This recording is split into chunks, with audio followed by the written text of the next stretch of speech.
তুই সব ছোট ছোট ব্যাপারই পারবি। হার্ট অ্যাটাক হলে কাউকে বাঁচাতে পেরেছিস কোনোদিন? আমি লোককে জীবন দিই।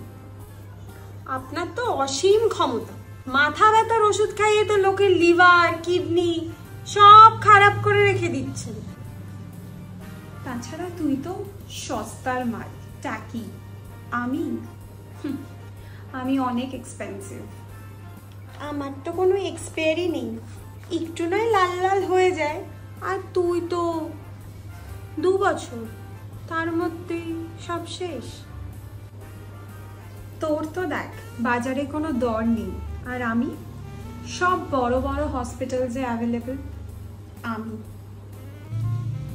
আমি তো কত টেস্টি টেস্টি মিষ্টি মিষ্টি খেতে, আর তুই সেই তেতো পিচ্ছিরি, লোকে খেতে চায় না তোকে।